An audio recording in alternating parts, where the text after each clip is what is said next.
नमस्कार, SAG news पर मैं हूं नरेंद्र पांडे। भारत की सबसे ज्यादा पसंद की जाने वाली वेब सीरीज मिर्जापुर का तीसरा सीजन रिलीज हो चुका है। इस सीरीज के पिछले 2 सीजन को जनता ने काफी पसंद किया। मिर्जापुर 2 शानदार और कई सवालों के साथ खत्म हुई थी। फिल्म में आतंक और पावर और गद्दी हथियाने की लड़ाई यहाँ और तेज हो चुकी है। शादी के कत्ले आम से बचकर आने के बाद मुन्ना अब खुद को अमर समझ रहा है।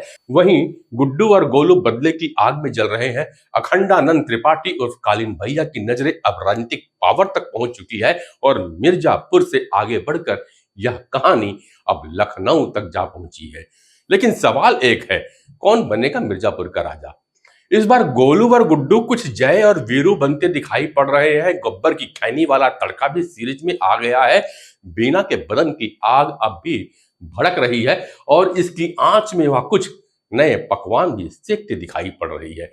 डिम्पी का रोल रिवर्सल हो रहा है। वह चुप रहकर बड़ा काम करने के फिराक में है। शबनम की अपनी अलग दुकान सज चुकी है।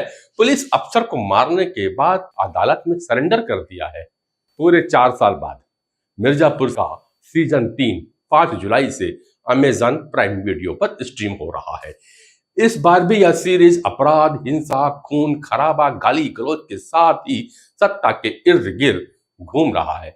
मगर इस बार फिल्मकार सत्ता परस्त होकर भय मुक्त प्रदेश बनाने की बात करने वाला यह तीसरा सीजन लेकर आए हैं और इसमें कालीन भैया यानी मुन्ना का भौकाल गायब हो गया है। गुड्डू पंडित और गोलू अपने ढर्रे पर हिंसा व खून खराबा को अंजाम दे रहे हैं, मगर प्रदेश की मुख्यमंत्री माधुरी यादव भय मुक्त प्रदेश बनाने के लिए प्रयासरत है, जिसके चलते शरद शुक्ला, दद्दा व छोटे त्यागी के किरदार काफी शिथिल कर दिए गए हैं, जिससे दर्शक इत्तेफाक नहीं रख पाता और फिल्म के शुरुआत से ही बोर होने लगता है। मजेदार बात यह है कि सीरीज में प्रदेश की मुख्यमंत्री माधुरी यादव अपने राज्य के गृह मंत्री को विश्वास में लिए बगैर उनके मंत्रालय का काम भी खुद करते हुए नजर आ रही हैं, जैसा कि हमारे देश और प्रदेश में देखने को मिल रहा है।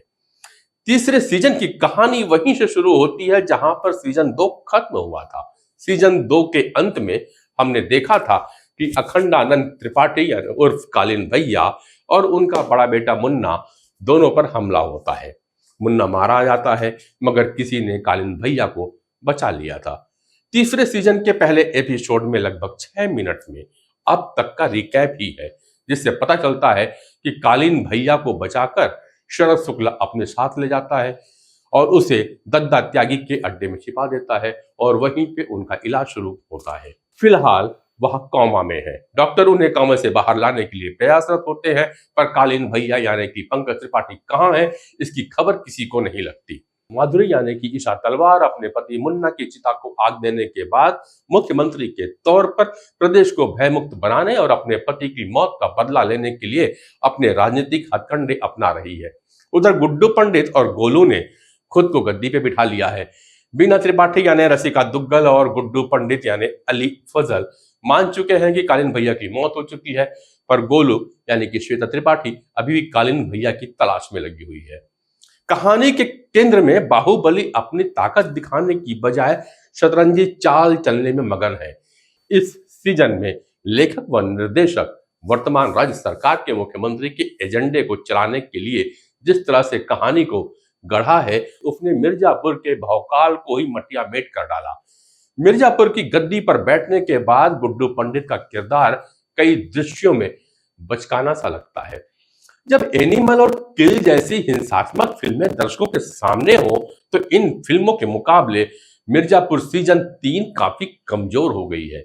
लेखकों ने तीसरे सीजन में किरदार तो भर दिए, पर किसी भी किरदार का सही ढंग से चरित्र चित्रण नहीं कर पाए। परिणामतः कहानी भी भटकी हुई लगती है। माना कि सीरीज में राजनीति, धोखा, विद्वेष, वासना और ह्यूमर सब कुछ है, पर जो रोचकता होनी चाहिए थी उसका घोर अभाव है। पूरी सीरीज में पहले सीजन में जो कालीन भैया की साजिशें थी, उनका अभाव खलता रहा।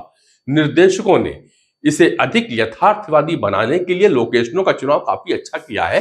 फिल्मकार ने मिर्जापुर ब्रह्मांड मानचित्र और पूर्वी उत्तर प्रदेश, उत्तरी बिहार में और नेपाल में हुए रक्तपात को समझाने के लिए विस्तृत ग्राफिक्स का प्रयोग किया, पर वह दर्शकों के दिल तक नहीं पहुंच पाते।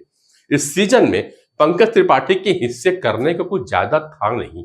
गोलू पर निर्भर गुड्डू पंडित के किरदार में अली फजल के अभिनय का वह जलवा भी बरकरार नहीं था। पहले सीजन में शर्मीली लड़की से तीसरी सीजन में लेडी डॉन बन चुकी गोलू के किरदार में श्वेता त्रिपाठी खरी नहीं उतर पाई। बीना त्रिपाठी के किरदार में रसिका दुग्गल के हिस्से करने कुछ आया नहीं।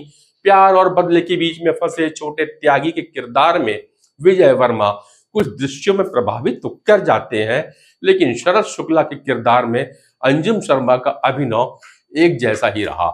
उसमें कई विविधता नजर नहीं आती, जबकि शरद शुक्ला के किरदार के कई आयाम हैं। मुख्यमंत्री माधुरी के किरदार में ईशा तलवार से काफी चूक हो गई। रमाकांत पंडित के किरदार में राजेश तैलंग, राउफ लाला के किरदार में अनिल जॉर्ज अपना प्रभाव छोड़ रहे हैं। मिर्जापुर 3 अपने दोनों सीजन की तुलना में काफी कमजोर लगती है। ऐसा लगता है कि मेकर्स ने अगले सीजन के लिए सिर्फ इस सीरीज को बनाया है, क्योंकि पूरी सीरीज में सभी किरदारों को छोटा छोटा रोल देकर केवल उनका परिचय सा करवाया गया है, जिसके चलते मिर्जापुर 3 की कहानी बहुत बार भटकी हुई लगती है। आपको यह हमारा एनालिसिस कैसा लगा, कमेंट्स में बताइएगा। यदि वीडियो पसंद आ रहा हो तो शेयर भी कर दीजिएगा, और ऐसे ही जानकारी से भरे कंटेंट के लिए चैनल को सब्सक्राइब करें। नमस्कार।